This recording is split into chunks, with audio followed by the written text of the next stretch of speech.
Welcome to the third video on the Chapter 4, direct collisions of FM1. Here we're bringing in now a little bit of Chapter 2. In the last video we brought in Chapter 1 and some work from your normal applied lessons. Here we're bringing in looking at loss of kinetic energy. One thing to say at the start, although momentum is conserved after a collision, obviously that is not the same with kinetic energy. Energy in the real world obviously can be lost through things like sound and heat, for example.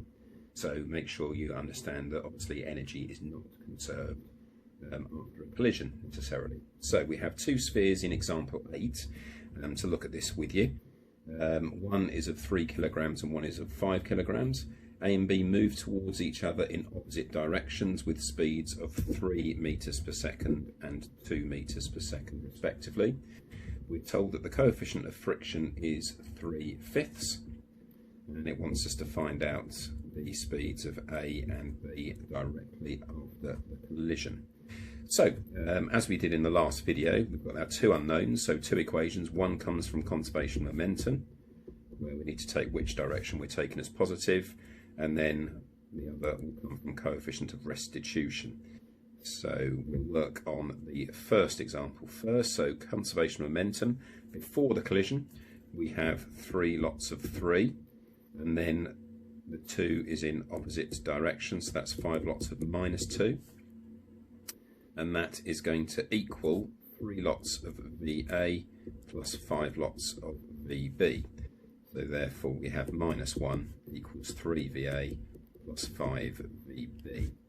The coefficient of restitution, the way again I have the arrows at the moment, the speed of separation will be VB minus VA, and that will be divided by 5, because again the speeds are going towards each other, so therefore the speed of approach will be 5. So we can do some simple rearranging there. We know that E is 3/5, so therefore 3 is going to equal VB minus VA. So we've got 3/5 multiplied by 5. So it doesn't really matter which way round we go first. So if I set VB to equal 3 plus VA, and then substitute that to replace VB in our first equation, we have -1 is going to equal 3 VA plus 5 lots of 3 plus VA. So therefore we have 8 lots of VA. It's going to equal -16, so VA is going to equal -2 meters per second.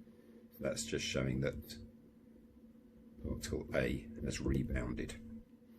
And VB therefore is going to equal 3 minus 2, so VB is going to equal 1 meter per second. Again, the particle would have rebounded in the collision. So VB is actually going to the right at a speed of 1 meter per second, and VA is actually going to the left with a speed of 2 meters per second. Now the new part in this exercise is looking at loss of kinetic energy. So to do that, if I just go over here, put a line down there so we keep those things separate. So we have the total kinetic energy before the collision. So that is going to be a half of 3 multiplied by 3 squared. Plus a half of 5 multiplied by 2 squared. So that's total kinetic energy before. And then after the collision, we're going to have a half of 3 multiplied by 2 squared, plus a half of 5, and that was travelling with a speed of 1 meter per second. So if we work out those values, we then have a total energy before impact of 23.5 joules. After the impact, we have 8.5 joules.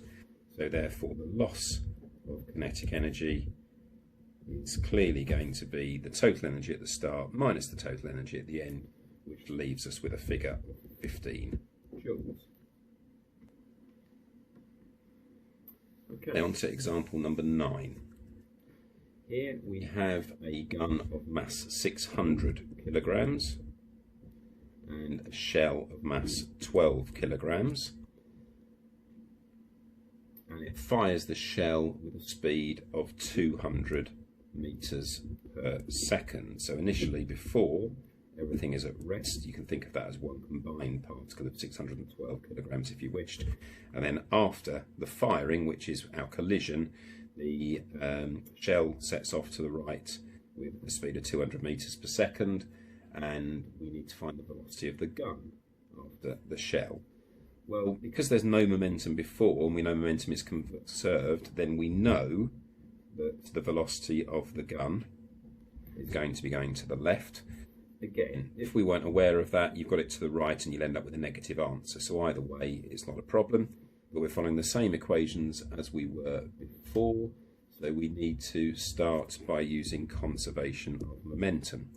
So clearly there was no momentum before the collision, 600 lots of naught plus 12 lots of naught, or 612 lots of naught, and that is going to equal the momentum after the collision. So taking that direction as positive, we have minus 600 V plus 12 lots of 200. So therefore 600 V is going to equal 2,400. So V is going to equal 4 meters per second. The reason it's positive is because we took the direction to the left. Now, as I said before, this is all about energy. So if we move on to part B, it's asking for the total kinetic energy generated on firing. So the kinetic energy at the start, because everything is motionless, so the kinetic energy before the collision is going to equal 0. As we've said before, nothing's moving. And the kinetic energy at the end, so after the collision, is going to be a half of the mass of the gun multiplied by its velocity, which is 4 squared, plus the kinetic energy of the shell, which is a half of 12 times by 200 squared.